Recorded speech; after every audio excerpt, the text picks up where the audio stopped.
이 영화 되게 기다리던 영화거든요. 네.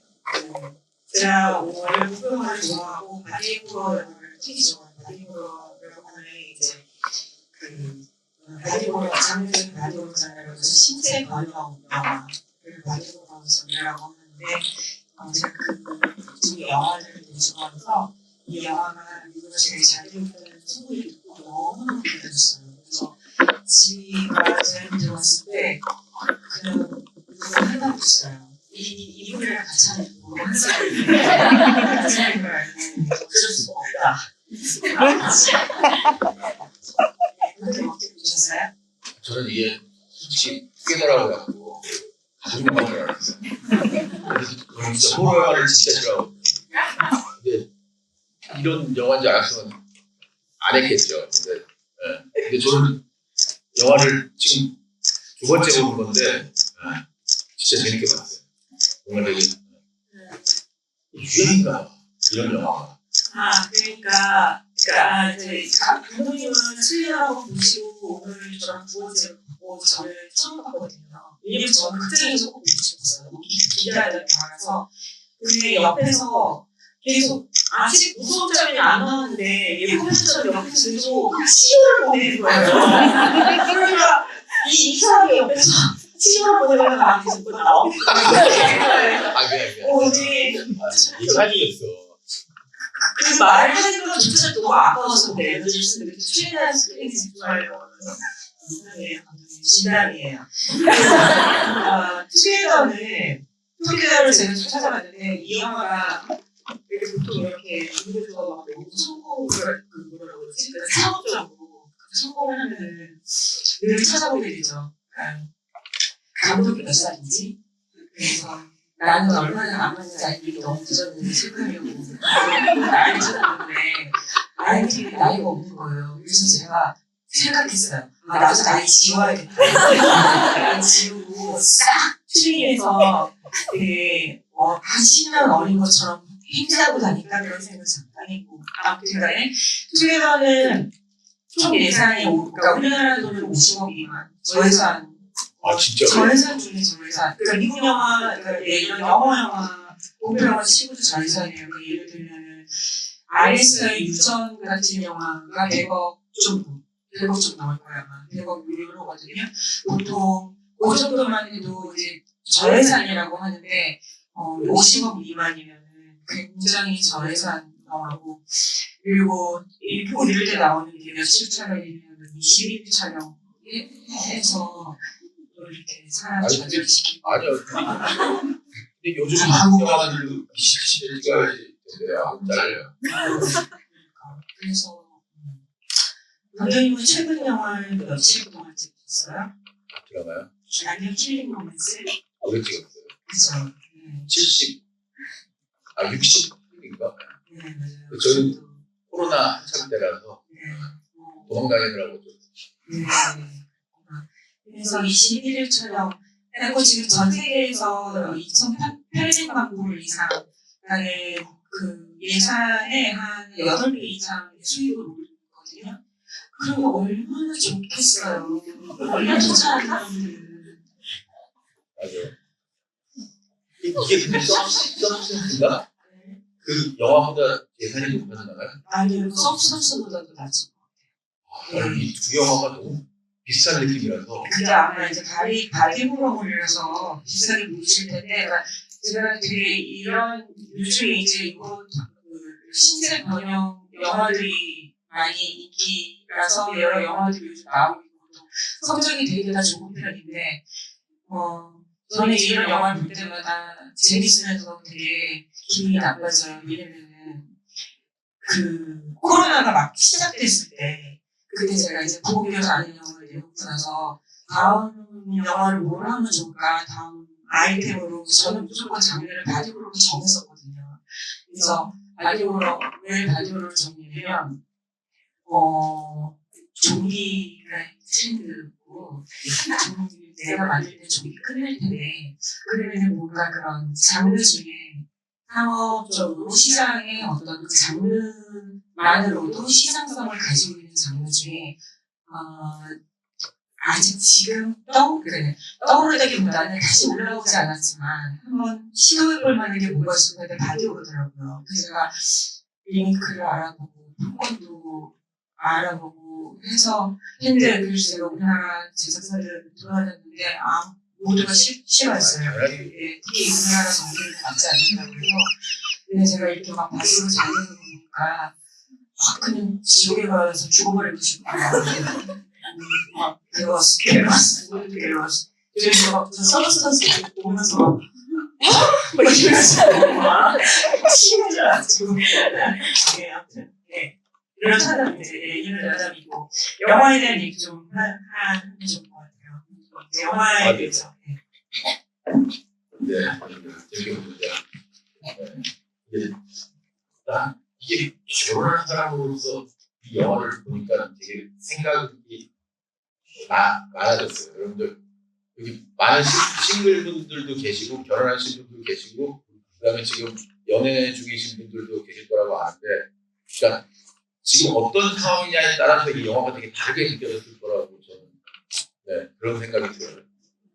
이따가 제가 여러분한테 역으로 여쭤볼게요. 어땠는지. 근데 저는 뭔가 다시 한번 생각해 제 와이프랑 저의 얘기였다라면 어땠을까라는 뭐 그런 이게 어떻게 보면 되게 메시지가 되게 올드하지 않아? 저한테 물어보셨어요. 메시지가 어떻게 올드해요? 누가 나한테 이게 메시지가 뭐냐고 물어봤는데 되게 이 영화가 되게 이상했던 게 이 영화의 안타고니스트 적은 그 이상한 컬트와 그거였는데 또 영화가 끝날 때 되면 이들이 또 나쁜 사람들이 아니고 얘네들의 사랑을 맺어준 매개체야. 이들이 얘기하는 거는 서로 솔직히 관계라는 거는 서로 그렇잖아요. 뭔가를 포기하고 뭔가 막 그래야 되는데 마지막에 이제 서로를 진정 사랑하는 거는 하나가 된다 이런 거 아니었나? 네. 그래서 이걸 통해서 다시 여러분들 사랑하고 인생을 포기하세요 뭐 이런 영화 잘 본 거지. 그래서 약간 이 메시지가 너무 지금 시대에 관객분들이랑 안 맞을 것 같은데 이게 약간 가족 그런 거 있잖아요. 나라에서 하는 가족 무슨 나 이런 데서 주는 메시지 아닐까 뭐 이렇게 생각을 했었어요. 죄송해요. 사랑하세요. 나는 그냥 제가 감독이 아니라서 뭐라고 답변. 아니 근데 감독이 자기 결혼 생활 속에서 느낀 거를 가지고 만든 거라고 얘기하더라고. 네. 근데 이게 그냥 결혼한 사람이거나 아니면 뭐 누군가 사랑하는 사람과 이렇게 같이 지내는 사람들에게는 굉장한 코미디 영화인 것 같아요. 너무 끔찍하잖아요. 막 헤어질까 말까 망설이고 있는데 머리와 다르게 몸이 자꾸 붙으려고 하고 막 불다 못해 막 엉키고 그리고서 살기 위해서는 엉킴을 선택해야 되고 이런 것들이 이런 아이러니한 그 지점들이 뭔가 이 커플 생활을 계속 유지해야 되는 사람에게는 정말 그 악몽 같은 이야기인 것 같거든요. 그래서 이게 대단한 코미디인 것 같다. 그래서 저는 사실은 연석 감독님을 좀 웃었거든요. 특히 마지막에 둘이 차가에 서가지고 막 몸이 엉킬 때 정말 너무 크게 웃고 싶은데 그 전에 우리 막 웃어가지고 그래서 약간 다른 극장이면서 처음부터 크게 웃어버려가지고 그냥 웃어도 되는 분위기를 만들어서 좀 웃으면서 보고 싶긴 했어요. 네, 저도 그랬는데 서브스턴스 보러 갔을 때 진짜 너무 많이 웃어갖고 한대 싹 먹었거든요. 그래서 서브스턴스 막 이게 막 꼭 이럴 때 근데 난 그런 느낌이었어요. 그래요? 그 해피디 아니에요, 근데? 이거요? 뭐 그냥 뭐라 그러지? 지독한 농담인 것 같아요. 지독한 농담. 네. 어디 한번 끝까지 가자. 우리가 왜 커플이 서로 사랑을 약속할 때 우리 이렇게 영원히 함께하자라고 할 때 그 함께하자가 저렇게 함께하자는 아니거든요. 진짜 함께하자는 거잖아요. 그래서 지독한 농담. 커플에 대한 지독한 농담 같다. 그 영화가 그 서브스턴스랑 좀 비슷하게 느껴질 수도 있는 것 중에 하나는 특수 분장인 것 같아요. 그러니까 이게 그 바디오로 장르에서 더 돋보이는 그 부분이기도 한데, 그러니까 CGI로 매끈하게 만드는 것이 아니라 그 아날로그적으로, 그리고 그 신체가 변형된 크리처를 어떤 모습으로, 어떤 디자인으로 보여줄까, 거기서부터 출발이 되는 거거든요. 눈을 어디다 붙일까, 팔은 어떻게 할까, 이런 것들. 그래서 이런 것들을 이제 디자인에 맡기기 때문에, 그래서 아마도 그런 바디오로 장르물이 이어져 올 때 그 특수 분장이 계속 따라오고 있기 때문에, 쫓아오고 있기 때문에 아마 좀 비슷하다고 느끼실 수도 있을 것 같아요. 그러니까 바디오로 장르는 굉장히 오랜 역사를 가지고 다양하게 변주되고 창조되어 온 장르 중에 하나인데, 여러분들께서 아실 만한 사람이 이제 그런 바디오로 영화의 거장으로는 데이비드 크로넨버그가 있죠. 그래서 1980년대 프라이, 그러니까 그 인간이 파리로 변하는, 그 당시에는 굉장히 획기적이고 끔찍해서 너무 재미있는 영화였죠. 사람이 파리가 되니까요. 그래서 그런 것부터 시작해서 이제 최근의 영화로는, 그러니까 예를 들면 재작년쯤에 개봉했던 티탄 감독 이름이 후보라고 이름을 말해주면 참 좋아요. 여러분이 잘 아시는 에일리언 시리즈 마찬가지로 줄리언 디크로 티탄 같은 경우는 이제 그 머리에 티탄을 심은 여자가 그 어떤 기계에 대한 비정상적인 그 애정과 집착을 가지면서 신체가 발현되는 얘기고, 그 다음에 이제 서브스턴스, 이런 식으로 이제 80년대부터 쭉 어떤 상업적인 성공을 계속 거두면서 쭉 이어져 왔죠. 애니메이션으로 치면은 일본의 아키라 같은 애니메이션이 비슷한 예죠.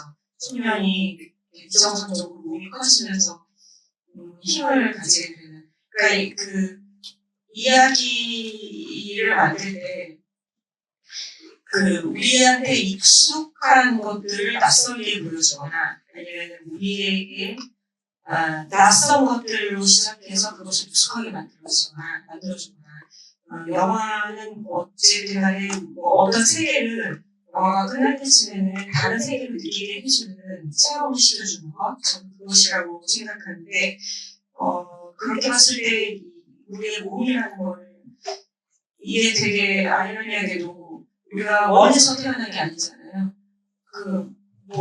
되게 된 거잖아요, 우리가. 그리고 우리의 몸 역시 우리가 성별이나 이 몸을 우리가 가지고 선택해서 태어난 게 아니기 때문에, 이 몸이라는 건 우리가 태어나면서부터 순간적으로 지구관이 없고같이 그걸 해결해야 되는, 그 자기의 모습이 100% 만족하는 사람은 별로 없을 거예요, 아마. 적응하고 포기하고 개선하려고 노력하다가 지치고 이러면서, 아니면 대충 적당히 빨리 하고 이러면서 우리 살아가잖아요. 이러다 보니까 이 몸이라는 거는 영원히 재미있는 소재인 것 같긴 해요. 이야기를 만드는 사람들에게. 감독님한테는 어떠세요? 네, 몸이요? 운동 열심히 하고 있어요. 그죠? 그냥 막 운동 열심히 해야 되죠. 울려지지 않으려고 그죠? 열심히 하고 있는데. 맞아요. 근데 영화가 해피엔딩이 하나? 궁금해. 행복할까? 왜냐면 여러분들 시간 있으면은 이 영화의 베이스가 여기 영화에서도 나오는데 그리스 고전 플레이도의 심포니움이라는 책이 있어요. 고전 그리스 연극 그건데 그게 이 얘기예요. 그러니까 그게 하여간 주인공이 아리띠움인가 그 사람을 통해서 인간의 관계에 대해서 이야기하는 아리스토파니스. 그 사람 아리따움은 프랜차이즈. 하여간 아리따움 같은 이름을 가진 주인공이었어요. 오늘 찾아보시면 인터넷에 나오는데, 하여간 그 이야기가 뭐냐면, 인간의 가장 하이 폼이 뭐냐면은 팔다리가 4개이고 그 다음에 저렇게 머리가 붙어 있는 아까 나왔던 그 크리처가 원래는 인간 중에서 가장 높은 계급에 있었고 그들이 제우스한테 까불다가 제우스가 열받아갖고 그들을 반하는 거예요. 그래서 원래 성이 사람한테 성이 3개였는데 2개로 나눠진 거라고 그러더라고요. 남, 여로 나눠진 거고 그 다음에 그 반쪽을 찾기 위해서 인간이 그 사람들이 살아가게 벌을 제우스가 내린 거라고 그 책이 그런 얘기예요. 이런 시간에서 보세요. 되게 이상한 책이에요. 그 책을 읽으셨어요? 수업을 들었어요. 아, 그렇구나. 그거 알면 내품 맞았어요. 아, 그러니까 그래서 그 이야기를 영화 안에서 얘기를 해주잖아요. 제인이나. 네. 이 영화가 해피엔딩이라고 물어보셨잖아요. 저는, 악몽 같은 이야기인 것 같아요. 해피엔딩이라고 할 수 없지 않아요? 어쩔 수 없이 이렇게 붙어서 살아야 되는데, 그런 재난만 겪지 않았으면은 헤어졌을 거예요, 그 사람은. 그죠? 왜 거기 이사를 가가지고, 이사를 잘 가야 돼요. 그래, 이런 얘기는 거의 이사를 시작하거든요. 등산가면 안 돼. 이사를 가려면 인터넷이 많이 깔렸는지 안 깔렸는지 알고 가야 되잖아요. 얘기 안 돼. 인터넷 뭐가 그 인터넷이 그냥 신청하다고 되면 그럼 빨리 신청을 하고 이사를 가든지. 그리고 이런 얘기들을 이제 그런 것들 무시하면서 보기 재밌긴 하지만 어쩌면 그렇게 문명을 이용할 생각을 하나도 안 할 수가 있어요. 집에 인터넷이 없으면 무슨 유선 전화라도 하나 놓잖아. 그리고 진짜 이상한 거는 약을 무슨 근육 이완제로 잠깐 효과 봤잖아요. 그러면 빨리 병원에 가서 약을 다 먹었던 거야. 약을 타려고 가다가 그렇게 된 건가? 차가 안 되는 거죠. 차 키가 없어서 그렇게 된 거니까. 마지막에 그게 선택한 거 아닐까? 그때 되고 그렇게 생각하면 그래, 무엇인가 선택했다면? 그래. 나는 그게 영원한 사랑이라고 생각하고 영원한 사랑이라고요? 되게 궁금했던 거는 저들은 저렇게 돼서 또 다른 사람과 연애를 하나? 근데 되게 질문이 생기는 점들이 많이 있었어요. 그러니까 왜 그 지하의 크리처는 그렇게 불완전하게 버려졌고 왜 제이미는 완성이 되고 그 차이를 잘 나는 그게 있어. 받아들이는 사람들은 그렇게 되는 거고 거부하는 사람들은 그렇게 계기스럽게 되는 거고. 엉덩이처럼. 그러니까 제가 스스로 이제 너를 살리기 위해서 우리는 합치기 했어라고 결정을 했기 때문에 어떤 극락의 체험을 하고 이제 완성이 된 거라고 봐요. 그죠? 맞는 것 같아요. 나는 그것도 되게 스파이스가 되고 막 웃기려고 그런 거예요. 웃기려고 그런 것 같아요. 네. 저는 거기서 웃겼는데 계속 좀 웃겼는데 여자애가 이제 제이미 집에 가서 실체를 확인하고 도망 나오고 남자가 지하의 구덩이에 갔다가 살아 돌아와서 둘이 만나가지고 막 서로 이렇게 엉키지 않으려고 서로 버티는 거기서부터 되게 웃기더라고요. 얼마나 미안해요. 그 사람들은 너무 힘들어하는데 우리는 웃고 있고 그런 게 바로 이제 이런 영화예요. 여러분 우셨어요? 네. 진짜 여기서 볼걸. 그냥 그러면 안 돼. 거기는 좋은 분들이었어. 안 웃었어. 거기는 뻥치지했어. 그 많이 계셨던 분들 좋아하셨을 거야. 우리랑 표현 방식이 달랐을 뿐이지. 네. 그렇게 시간이 많지 않아서 질문을 좀 받을까요? 그럼 이현서 감독님께서 재미있는 답변을 많이 해주실 거예요. 네.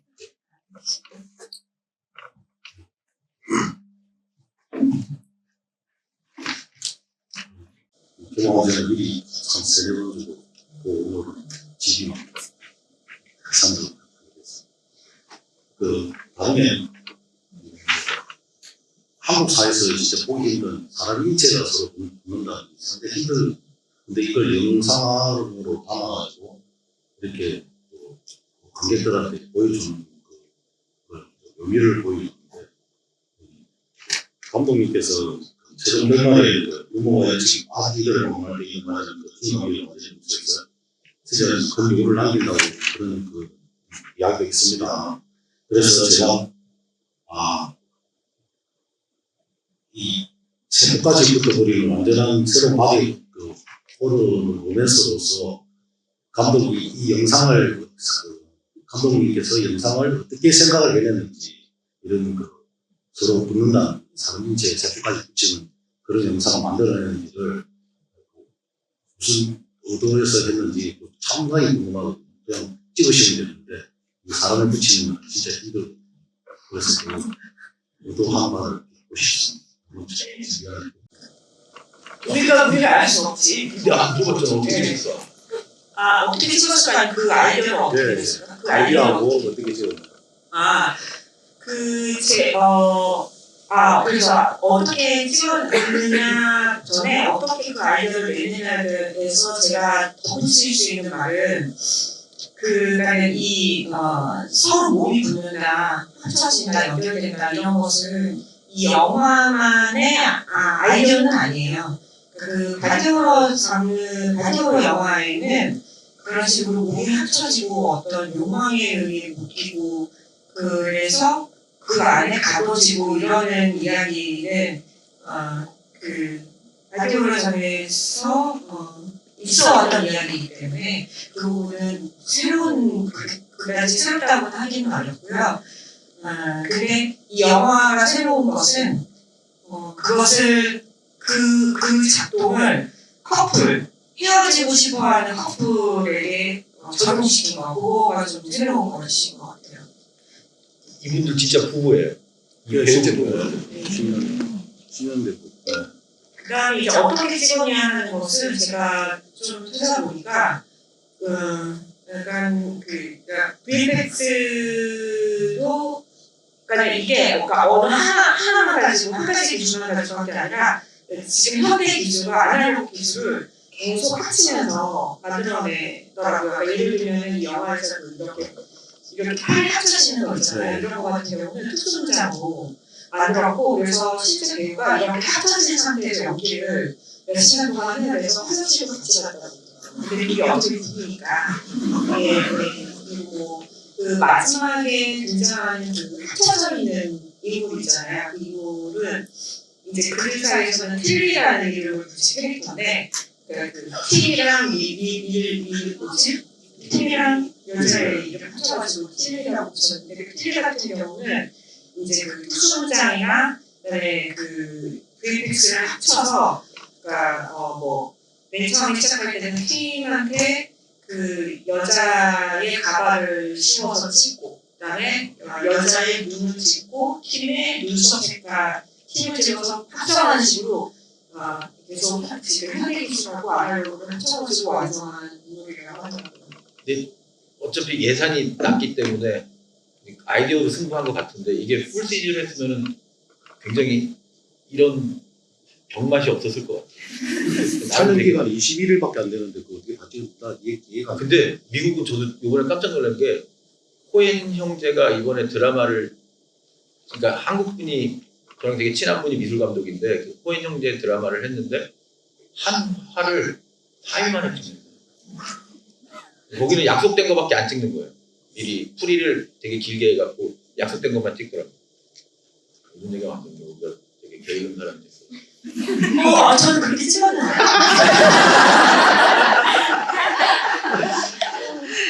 네. 또 질문 갈게요. 저 맨 위에. 근데 결혼하셨어요? 네? 결혼하셨어요? 저요? 네. 그거 왜 갑자기 물어봐요? 결혼하신 분이 보면 되게 이게 미묘할 건데 나라면 어떻게 할까? 우리 와이프라면은 그거 하죠. 그러니까. 다른 운동 자체가 평생 사는데 어떻게 또 달라붙어. 10년이니까. 네, 질문. 네. 죄송합니다. 안녕하세요. 일단은 이원석 감독님은 제가 어디서 TV에서 뵀었지 했는데 처음에 SNL에 예전에 김숙님이랑 나오실 때 되게 재밌었어요. 너무 재밌다. 너무 재밌다. 봤었던 기억이 나서 이경미 감독님은 지난번에 어글리 시스터 GV 할 때도 똑같이 이 자리에서 똑같이 뵀었던 또 반갑습니다. 네, 그때도 드렸던 똑같은 질문이기는 한데 그러니까 두 가지가 궁금했는데 하나는 제 개인적인 입장에서 영화에 그런 건 잘 없지만 마지막에 합쳐지는 씬이 제일 중요한 씬 같은데 개인적으로 너무 짧게 느껴졌었다는 좀 아쉬움이 있었는데 연출자이신 감독님으로서는 어떻게 생각하셨는지와 그 다음에 감독님은 바디 호러의 거장으로서 만약에 감독님이 이걸 찍었으면은 호러의 극한을 보여주기 위해 뭐 남녀가 다리가 붙고 뭐 서로 이렇게 하다가 붙고 이런 거 외에 뭐를 좀 연출하셨을지가 좀 궁금했었어요. 저는 지금 딱 알맞았다고 생각을 하거든요. 이 정도 분량이. 그래서 이게 좀 더 과했으면 저는 서브스턴스라는 영화가 되게 과했다고 저는 생각을 저는 진짜 좋아하지만 너무 좀 엔딩 같은 게 너무 과하고 좀 그런 느낌이 되게 조금 길고 그런 느낌이 있었거든요. 근데 거기에 비해서 이 영화는 되게 저는 되게 깔끔하다고 생각했어요. 그리고 오히려 이래서 더 대중적이고 보기 저 같은 사람도 호러 싫어하는 사람도 보기 되게 편했고 눈 잠깐 감으면 되니까.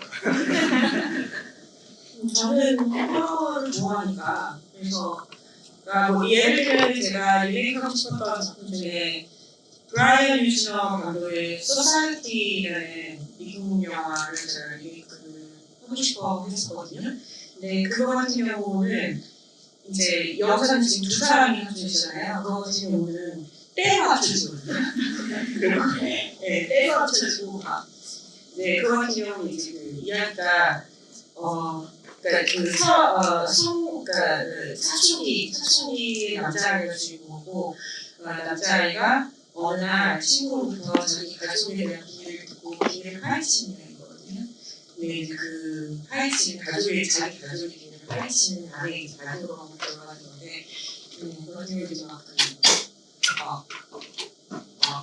엄청나게 막 합쳐져서 막 거대한 막 크리처가 되고 막 거대한 크리처가 되는데 막 팔다리 막 여러 가지 팔다리 삐죽삐죽 나오고 막 인간 그치가 아니고 이만해가지고 막 이거와 같이 와 이러면서 막 합쳐지고 저는 이제 그런 거 좋아하니까 그래서 만약에 제가 그거 한다면 저는 이 커플이 합쳐지는 데서 시작을 했을지 모르겠어요.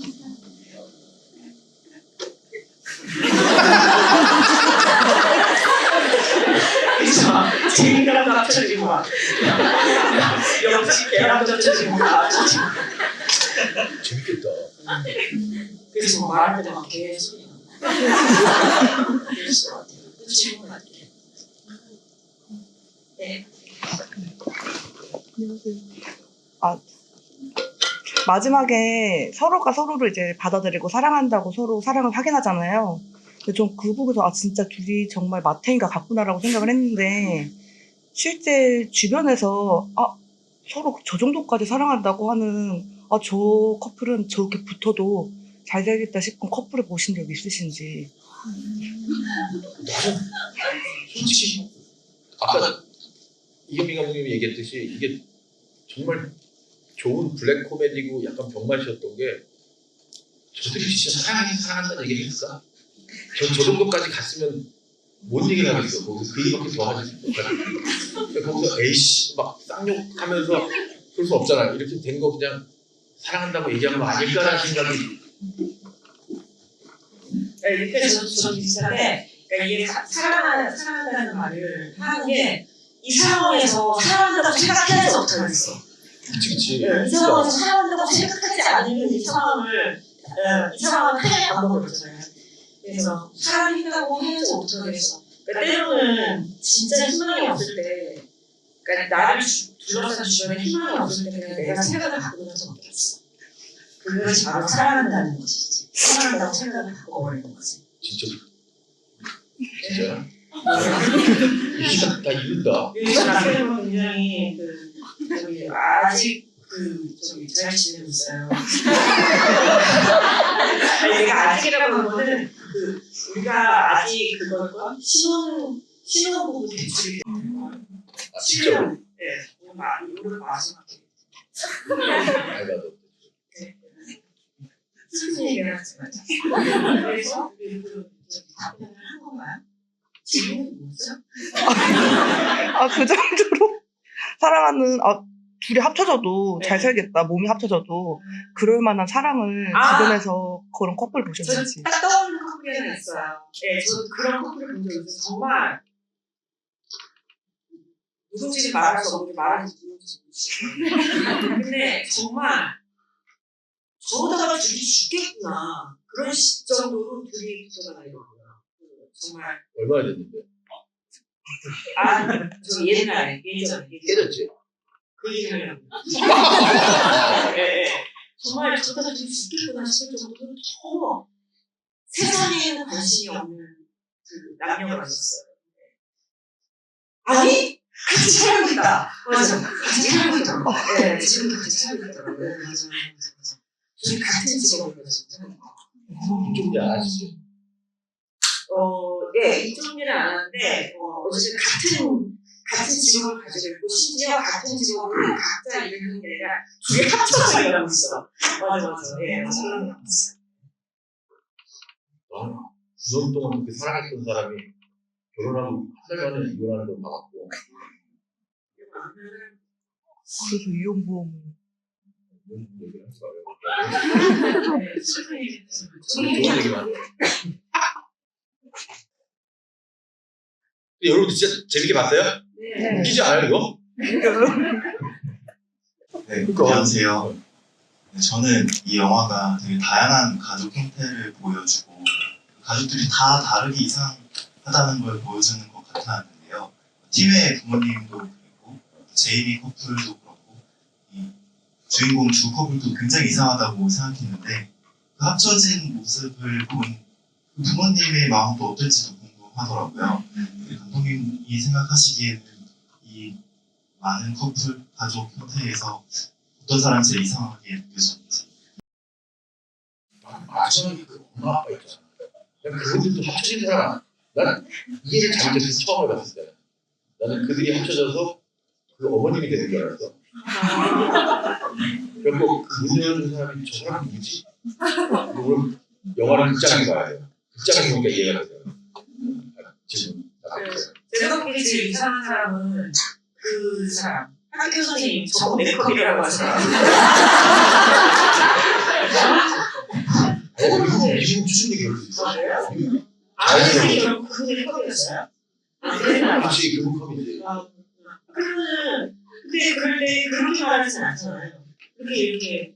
요즘 그런 얘기가 트럼프 대통령하고 이런 얘기가 안 됩니다.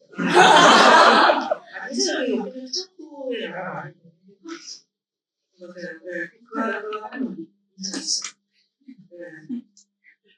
뭐지? 할머니가 제일 이상해. 나머지는 뭐 우리를 재밌게 해주는 캐릭터들이 형도 어디 나왔지? 앞서는 그 메이크업이라고 아, 메이크업이라고 그러다가 할머니 합치시는 그 마을 사람이 다 합쳐진 거 아닐까? 나 그런 생각도 했어. 진짜 이게 기질이에요. 예, 그 다음에 또 지금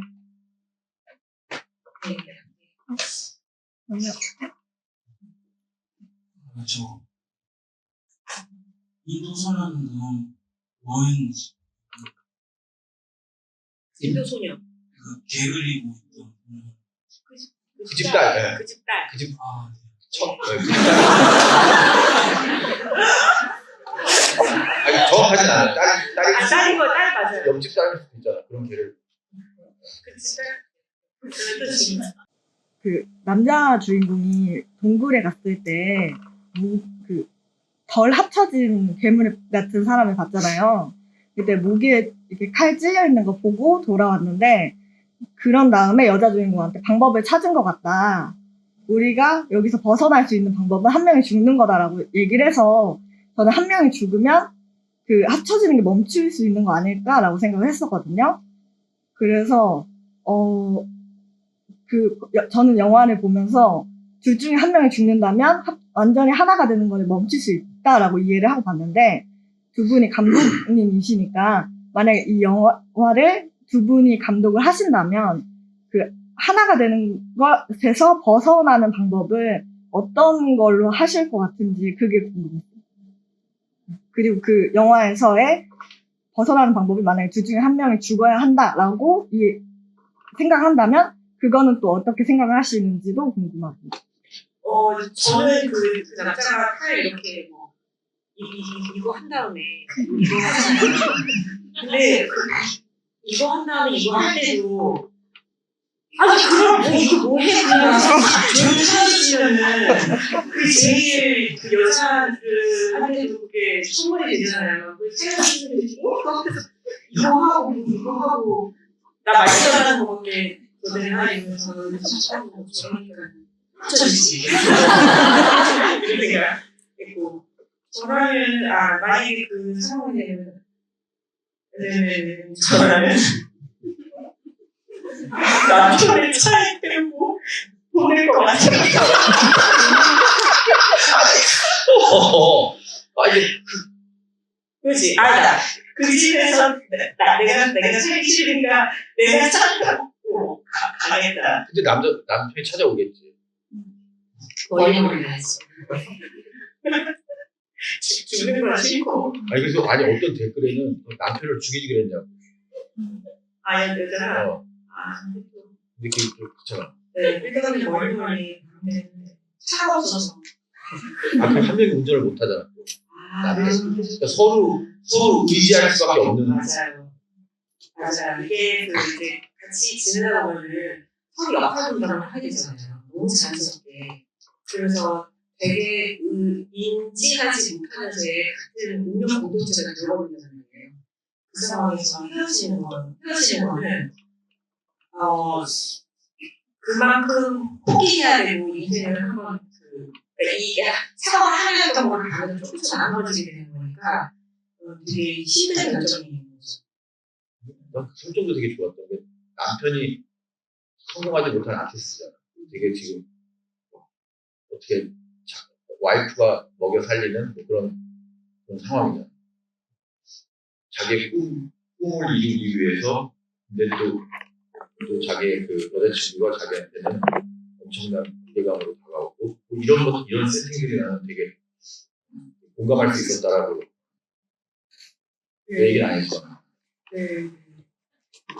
맞아요. 근데 그거는 그런 그 남편을 아티스트, 그러니까 성공하지 못한 아직도 꿈을 쫓고 있는 아티스트로 설정한 것도 그것도 되게 현실적인 설정인 것 같아요. 그렇게 함으로써 이 커플은 헤어지기 힘들다, 서로 많이 의지하는 상태다 라는 거를 설명해 주는 것 같아요. 감독 얘기인 것 같아. 감독이 그 남자인 것 같아. 자기가 이제 감독으로서 성공 못하고 결혼했고 그 와이프라는 존재가 나한테는 굉장히 짐같이 느껴지면서 또 필요하고 거기에서 오는 그런 거 아닐까. 근데 왜 생년월일을 주셨을까? 그래서 나는 이 감독님의 인터뷰를 봤는데 이런 코미디 장면들이 코믹 웃기려고 연출한 것 같이 너무 진지한 사람이거든요. 그러니까 저도 사진 봤는데 욕하는 거 보니까 좀 우리 너무 성공한 사람이니까 욕하잖아. 성공했어? 그럼요. 지금 성공했죠. 또 질문. 탑진의 크리처가 지금 세 커플이 나오잖아요. 제이하고 지하에 동굴에 있는 커플하고 그다음에 마지막 커플이잖아요. 근데 제이미 같은 경우는 제가 얼핏 보기에는 퀴어 동성 같았단 말이에요. 그래서 두 분이 합쳐지고 그 제이미 손가락에 반지가 두 개까지 끼워지면서 남성이 됐단 말이에요. 근데 동굴에 있는 분 같은 경우는 남자하고 여자친구 그 두 분은 초창기에 실종됐던 남녀 커플이 아닐까라는 생각이 들어요. 그래서 그 지하 동굴에 있던 사람들은 서로 붙기를 원하지 않았었기 때문에 결국 그렇게 조금 되게 흉한 끝으로 남아있게 된 거고 마지막 커플 같은 경우는 서로 원했기 때문에 이렇게 사람의 모습으로 탄생이 됐잖아요. 그러면 그 사람은 과연 남성이 되는 건가요? 여성이 되는 건가요? 그게 궁금해요. 되게 좋은 질문이다. 나는 둘이 사귈 거라고 생각해봤어. 합쳐진 커플 하나랑 제이미 커플이랑 나중에 둘이 같이 살지 않을까라는 상상도 했었어요. 근데 그런 생각도 하게 되네요. 만약에 제인이랑 같이 커플이 된다면 그 둘이 합쳤으면 좋겠다. 근데 계속 합쳤으면 하나 안 된다는 거죠. 그래서 합쳤으면 그죠? 지금 합니다. 지금 아니에요. 네, 거기 그런 거죠. 근데요, 남자애들 근데 그 만들어진 걸 보면은 정말 서로 가능하기 어려운 모습인 것 같긴 해요. 그러니까 그 플레이토의 그 심포지움이라는 그걸 보시면 그 성이라는 게 중요하지가 않는 그걸로 그렇게 끝나요. 그걸 거기서 온 것 같아요. 그러니까 세계의 성, 우리는 성이 두 개가 아니고 세 개의 성이었는데 그게 이제 두 개가 된 거다. 뭐 이런 얘기이기 때문에 그것도 여기에 뭐 메시지가 있지 않은다, 중요하지 않다. 아, 되게 어수룩하게 말씀하시는 건 아닌 얘기인 것 같아요.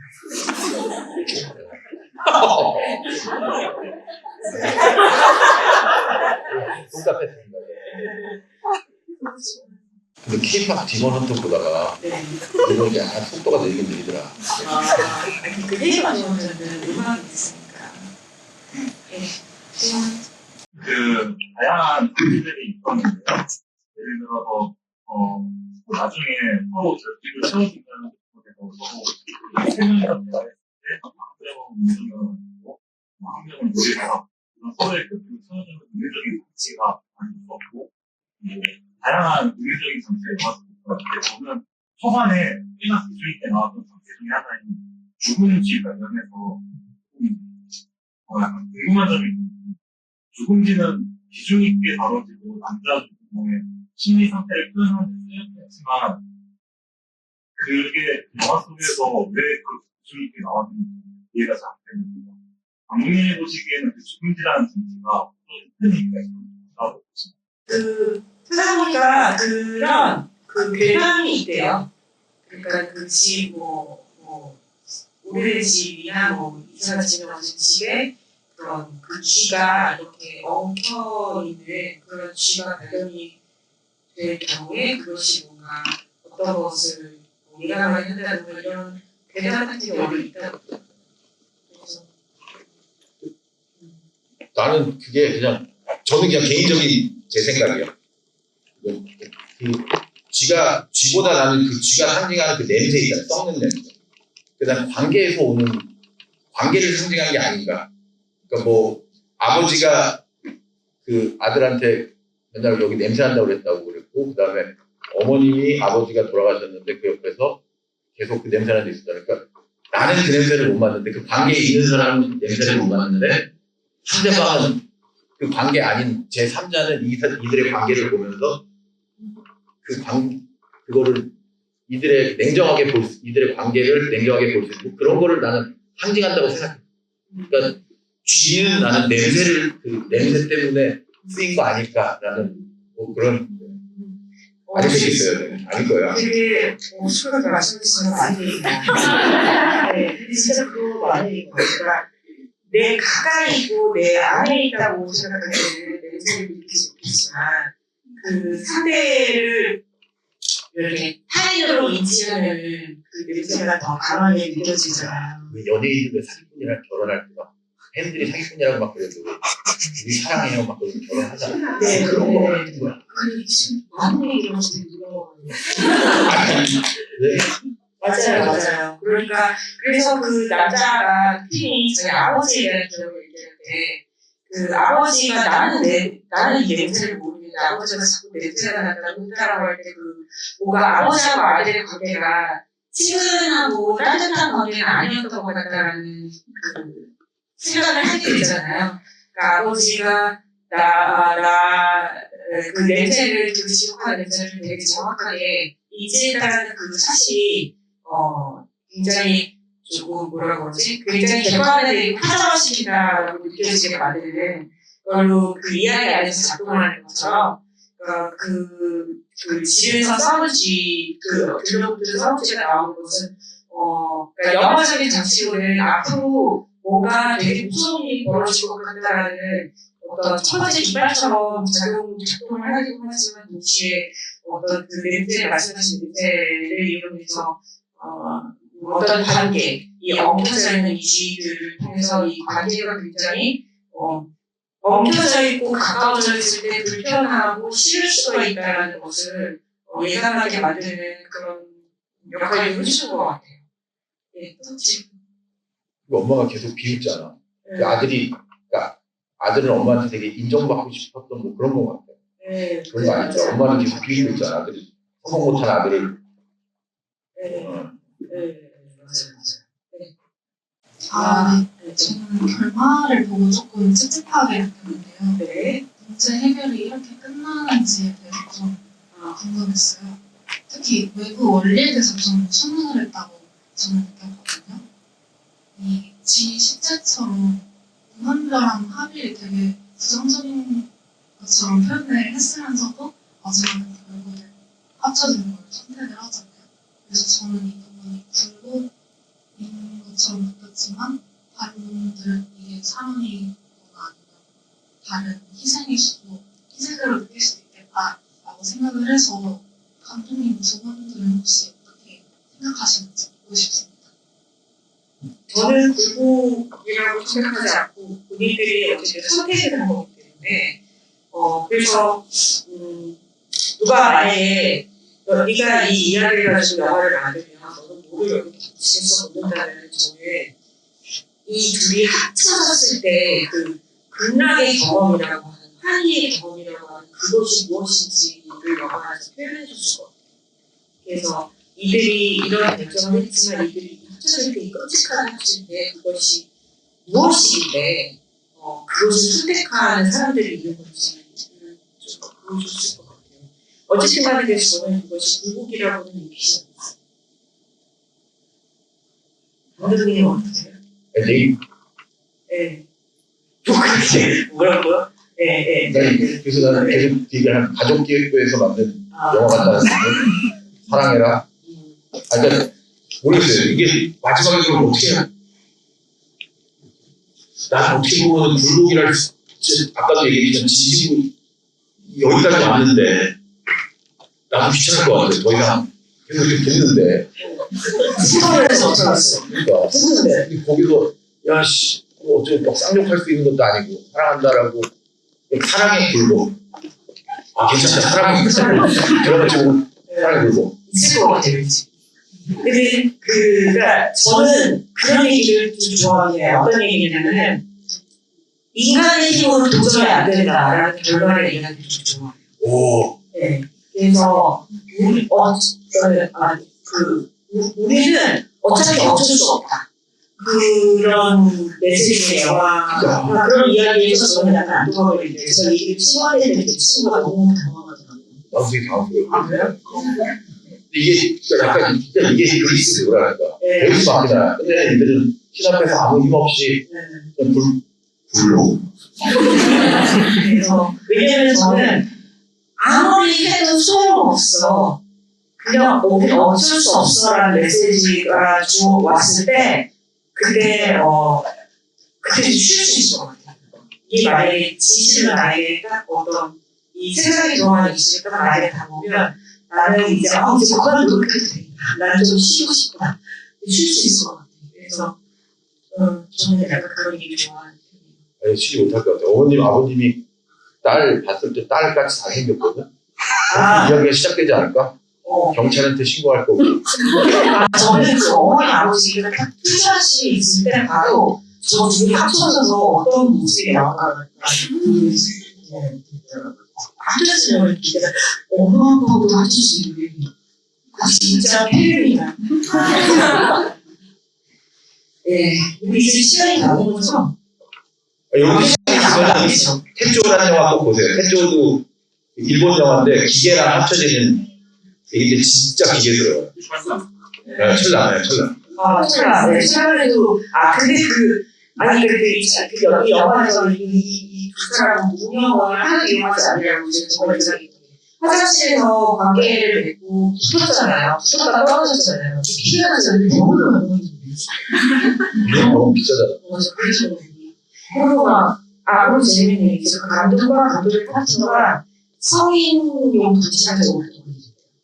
그래서 그 영화의 그 성기는 성인 연구 중에서 가져와가지고 조금 약간 이렇게 해서 예, 제가 이제 큰 얘기가 된 것 같아요. 지금 질문 있으시다면 질문 하나 받아주세요. 네. 그리고 저는 개인적으로 그 빨간컵 할머니가 굉장히 인상적인 장면으로 남아있는 게, 이 시골에 이사를 갔잖아요. 그리고 거기가 사이비 종교가 있었던 마을이잖아요. 그래서 굉장히 폐쇄된 마을이라고 생각을 해요. 그리고 제인의 경우는 합쳐진 다음에 굉장히 오랜 시간을 혼자 살아왔던 것 같아요. 근데 그 할머니는 그 컵이 자기 거라고 말한 게 그 마을에서 오래 사셨을 거 아니에요, 할머니가. 그래서 그걸 알고 계신 거죠, 이제. 그래서 개인에 대한 그거를 굉장히 중요하게 생각하신 것 같아요. 나는 합쳐주고 싶지 않다. 그러면 그분은 혼자 하셨겠죠? 아무도 사랑하지 않고. 그래서 이제 그거를 이제 여자에게 릴리에게 알려주려고 할 때 그거를 제이미가 막아서 자기와 같은 동료를 만들고 싶어 한다는 생각도 했어요. 그래서 결론적으로 제가 생각한 거는 마지막에 이제 필리로 합쳐지면서 그 집에 한 명이 되고 이제 제이미도 그 집에 한 명이 된 거잖아요. 그리고 어쨌든 그 할머니도 자기의 연인이나 사랑하는 사람은 없지만 그 집에 한 명으로 남아있을 거예요. 개인이 중요하니까. 그러니까 결국 이 영화는 투게더지만 역설적으로 사랑을 하든 사랑을 하지 않든 사랑은 결국 한 사람으로 남는다라는 메시지도 있지 않을까라는 생각을 해봤는데 제가 너무 오버하게 생각을 한 게 아닐까 해서 감독님들의 의견을 맞는 얘기 같아요. 투게더 한 명이잖아. 네, 근데 굉장히 인상적인 말씀이신 것 같아요. 네, 맞아요. 그러니까 이게 근데 감독님께서 연애 생활을 오래 해보셨으니까 그런 생각 드시는데 하고 있어요.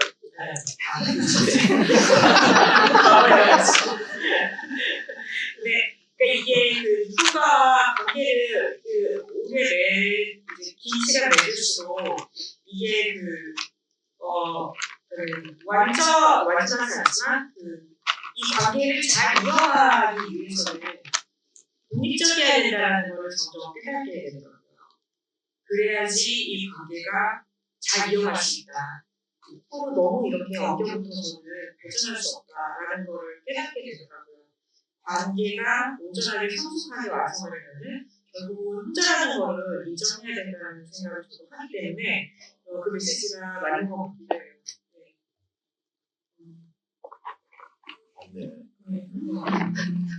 그래서 예전에 내가 어떤 커플이 같이 죽을 때 같이 죽겠다고 그 무덤을 하나를 예약을 했다고 얘기를 들었을 때 제가 30대 초반에 나온 그 들었을 때 둘이 너무 사랑하는 그런 생각이었는데 시간이 지나면서 되게 이상 되게 크리티하다라는 생각을 하게 되거든요.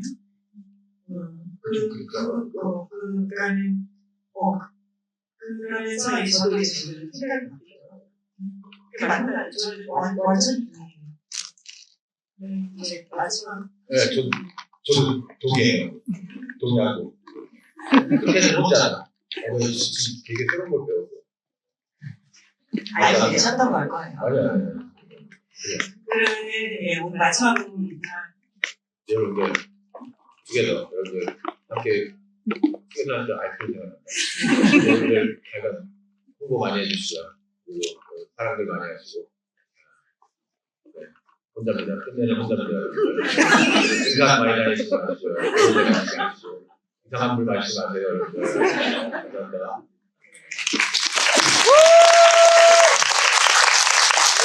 오늘 저희 마지막까지 함께 해주셔서 감사합니다. 안전히 돌아가세요.